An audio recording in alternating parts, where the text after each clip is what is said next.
North Carolina, beautiful, beautiful North Carolina. What a wonderful state. Just amazing. Not too warm, not too cold. Always just a beautiful place. All right, I always say this is my favorite part of the day. Not just my favorite part of the show, my favorite part of the day. I get up in the morning, have coffee with my wife, we talk.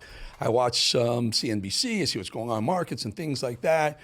But my favorite, we put the show together all day. My favorite part of the day was when I bring in Mr. Stephen K. Bannon. You know what? Because I learned something every day. I learned yesterday, Steve. We learned that the Rumble chat is the tougher of the chats, and they do hold you accountable. Let's put it that way. Can we just roll the videotape of this?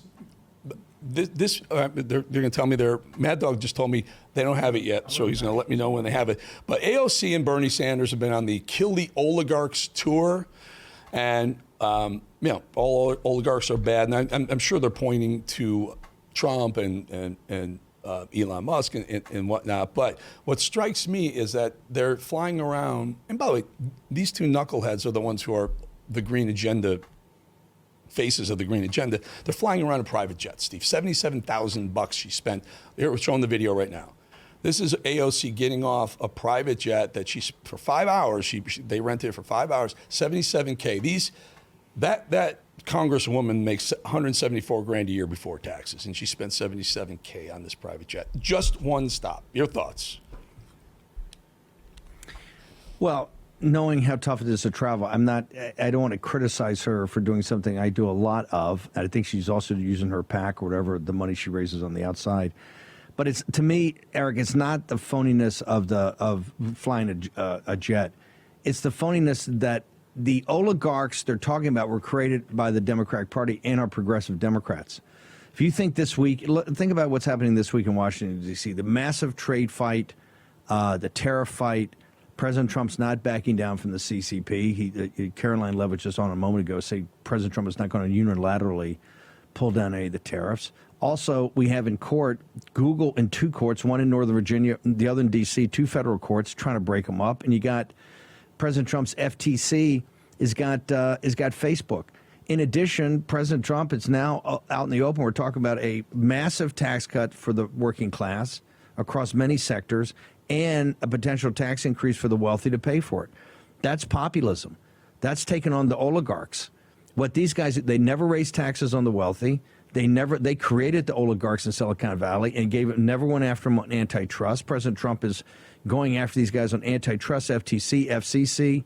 That's what fighting an oligarch is, and the Democrats created. So the phoniness to me is that the oligarchs are their clients, right? And so I think it's, and I watch all their speeches because of the size of the crowds, and they never talk about economic populism. They never talk about immigration.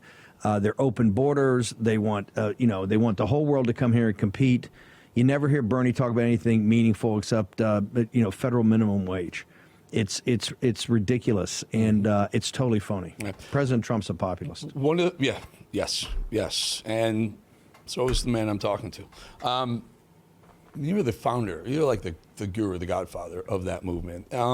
So Friday we talked about, I got the call from a major magazine who wanted to know, actually it was Monday, I got the major magazine wanted to know if Trump was going to get rid of Hegseth. And I gave him a quote, a very, very strong support of Pete Hegseth and Trump doing what Trump is asking him to do, and he's carrying out the mission perfectly. And no, Pete's going nowhere.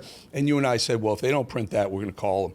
It was the Rolling Stone magazine. And to their credit, not only did they print the quote, they printed it in full, and it was a full paragraph. So we have to give them credit for that at least. So if you want to check it out, check out the Rolling Stone. Hold it. We got some time. Give me the quote. Give me the quote again, because this is important. Rolling Stone published it. What was the quote? Yeah. Give me a second. I'll pull it up.